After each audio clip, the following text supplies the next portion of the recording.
सभी किसान भाइयों को राम राम। किसान भाइयों, उम्मीद करता हूँ आप सभी बहुत अच्छे होंगे। अगर आप चैनल पर पहली बार आए तो चैनल को सब्सक्राइब कर वीडियो को लाइक कर दीजिएगा और अपने मित्रों को शेयर कर दीजिएगा। किसान भाई, यदि हमें कम समय में कम लागत में अच्छा पैसा कमाना है तो हमें आलू की खेती करना चाहिए।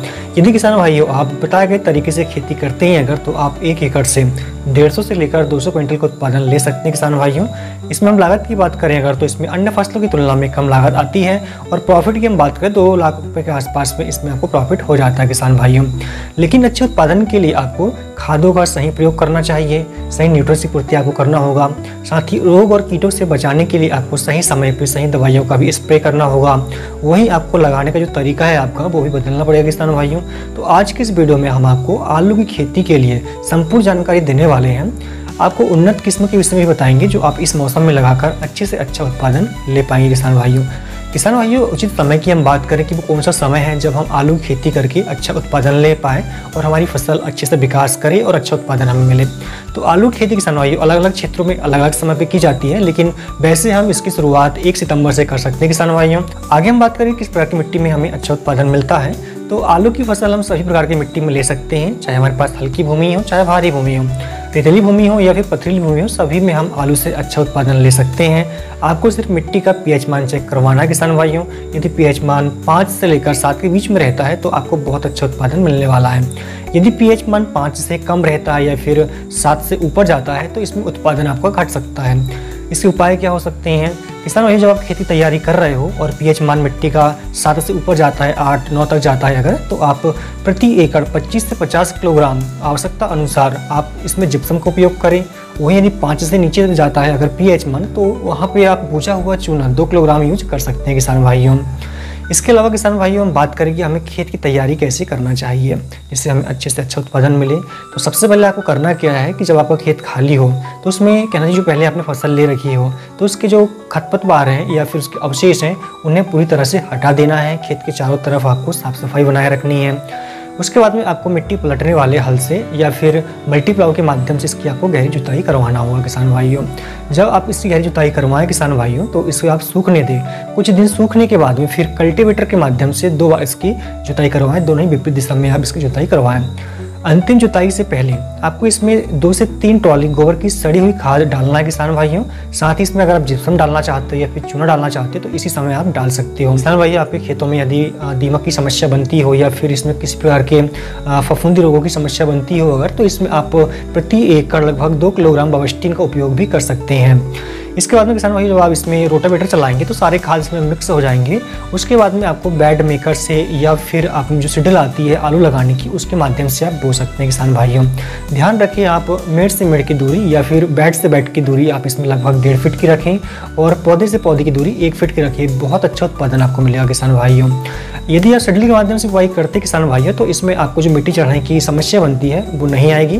किसान साथी, यदि हम बात करें कि वो कौन सी उन्नत किस्में हैं जिन्हें लगाकर हम अच्छा उत्पादन ले सकते हैं, वैसे तो क्षेत्र के हिसाब से अलग अलग किस्में होती है किसान भाइयों, लेकिन जो किस्में हम बता रहे हैं आपको इसमें आप पूरे भारत में लगाकर अच्छा उत्पादन ले सकते हैं। लगभग 1 एकड़ से आप 150 से 200 क्विंटल का उत्पादन इन वैरायटियों से ले सकते हैं किसान भाइयों।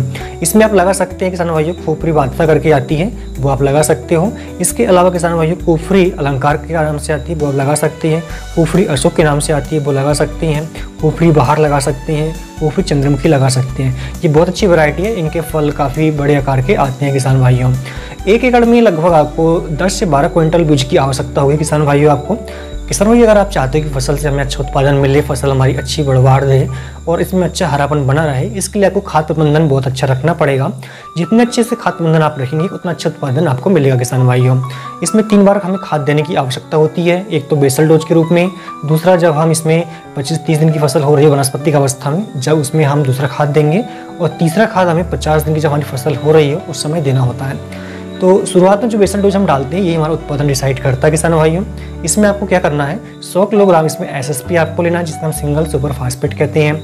50 किलोग्राम इसमें आपको डीएपी लेना है। 25 किलोग्राम इसमें यूरिया लेना है। 30 किलोग्राम इसमें आपको पोटाश लेना है। साथ ही 1 किलोग्राम इसको ह्यूमिक एसिड डालना है। 5 किलोग्राम इसमें सल्फर देना है और 5 किलोग्राम माइक्रो न्यूट्रिएंट्स देना है। यदि आपके खेत में दीमक वगैरह लगते हैं तो बावस्टीन आप डाल सकते हो। इन सभी का मिश्रण बनाकर आप खेतों में बिखेर दें, उसके बाद में बुआई करवाएं आप। इसके बाद अगला खाद किसान भाइयों हमें 25 से 30 दिन के बीच में देना है। इसमें आप 45 किलोग्राम यूरिया डालें, साथ ही इसमें 5 किलोग्राम जिंक सल्फेट डालें किसानों भाइयों। दोनों को मिलाकर आप खेतों में डाल दें, उसके बाद में सिंचाई करें। इसमें आप ध्यान रखें कि जब आप इसमें खाद डाल रहे हो उसके पहले आपको निराई गुड़ाई करवाना है, उसके बाद खाद देकर सिंचाई करना है। इसके बाद में अंतिम खाद आपको 45 से 50 दिन में देना है किसान भाइयों। इसमें आप 35 किलोग्राम यूरिया डालें, साथ ही 5 किलोग्राम माइक्रोन्यूट्रिएंट्स और 1 किलोग्राम से बोरान आपको डालना है। इतना खाद अगर आप डाल देते हो किसान भाइयों तो आपकी फसल बहुत अच्छे से विकास करेगी और बहुत अच्छा उत्पादन आपको मिलेगा। फसल में एक और समस्या आती है, वो है खरपतवार की। इन पर समय पर नियंत्रण करना बहुत जरूरी है, नहीं तो हमारा जो उत्पादन है वो काफ़ी प्रभावित होता है। अक्सर इसमें चौड़ी पत्ती के और सांकरी पत्ती के खरपतवार होते हैं किसान भाइयों, जिनकी संख्या बहुत ज़्यादा होती है। होता क्या कि ये खरपतवार फसल से पोषण के लिए प्रतिस्पर्धा करते हैं, जो पोषण फसलों को मिलना चाहिए था वो ये ग्रहण कर लेते हैं, जिससे उत्पादन पर सीधा प्रभाव देखने को मिलता है। तो इनकी निराई गुड़ाई के माध्यम से हमें कंट्रोल करना चाहिए। किसान भाइयों, अगला चरण होता है फसल को नियंत्रित करने वाला या उत्पादन को प्रभावित करने वाला, वो है फसल में लगने वाले कीट और रोग। इनकी अगर सही समय पर पहचान करके अगर इन पर नियंत्रण नहीं पाया गया है तो काफ़ी नुकसान देखने को मिलता है किसान भाइयों। आलू की फसल में हम खासकर रोग की बात करें तो उगटा रोग, जड़ गलन, तना गलन, पाउडरी मैन्योर, पत्ती धब्बा रोग, इस तरह के रोग दिखते हैं। और कीटों की हम बात करें तो सफ़ेद मक्खियों का प्रकोप होता है, माहों का प्रकोप होता है, और साथ में जो फल छेदक इल्लियाँ होती हैं, तना छेदक इल्लियाँ होती हैं, इनका प्रकोप भी बहुत ज़्यादा देखा जाता है। तो इन पर नियंत्रण पाने के लिए हमें समय समय पर कीटनाशक दवाइयों का और फंगिसाइड दवाइयों का स्प्रे करना चाहिए। लगभग 3 बार इसमें हमें स्प्रे करने की आवश्यकता होती है। पहला स्प्रे 15 से 20 दिन में करें, दूसरा स्प्रे 35 से 40 दिन में करें, और तीसरा 55 से 60 दिन के बीच में आप कर सकते हो। इनमें किसान भाइयों दवा यूज़ कर सकते हो। कात्यायनी कंपनी की आती है समर्थ, जिसकी आप 300 ml मात्रा ले सकते हो। इसके अलावा सिंजेंटा की आती है अलीका के नाम से, जिसकी 80 ग्राम मात्रा आप ले सकते हो। इन दोनों को आप 150 लीटर पानी में घोलकर छिड़काव करें तो आपकी जो फसल है वो रोगों से और कीटों से बची रहेगी किसान भाई। तो किसान भाई, इस तरह से अगर आप खेती करते हैं तो आपको बहुत अच्छा उत्पादन मिलेगा और खेती से आप अच्छा खासा पैसा कमा पाएंगे। वही हम उत्पादन की बात करें अगर, तो बताए गए तरीके से खेती करते हैं तो आप 1 एकड़ से 200 क्विंटल तक का उत्पादन ले सकते हैं किसान भाइयों। इसके अलावा हम इसमें लागत की बात करें अगर, तो जो बीज आता है ये काफ़ी महंगा आता है, लगभग 4 से 5 हज़ार रुपये क्विंटल का आता है। और 1 एकड़ में लगभग 10 क्विंटल का हमें बीज लगता है, तो 50 हज़ार तो हमारे यही हो जाते हैं। और 10-20 हज़ार रुपये अलग से हमारा खर्चा आता है दवाइयों का, खाद का, तो लगभग 70 हज़ार रुपये का खर्चा हमें 1 एकड़ में आने वाला है। और यदि इसमें मुनाफे की बात करें अगर, तो देखिए अगर हमें औसतन भाव 10 रुपये भी मिलता है, उत्पादन हमारा 200 क्विंटल जाता है, तो 2 लाख रुपये हमारे ये हो जाते हैं। लेकिन इसमें 70 हज़ार की हम लागत घटा दें अगर, तो हमें 1,30,000 रुपये बच सकता है। हम कह सकते हैं कि 1 लाख रुपये हमें बड़े आराम से हम इसमें बचा सकते हैं। तो किसान साथियों, उम्मीद करता हूँ जानकारी पसंद आई होगी आपको। वीडियो पसंद आई तो लाइक और शेयर कर दीजिएगा। धन्यवाद।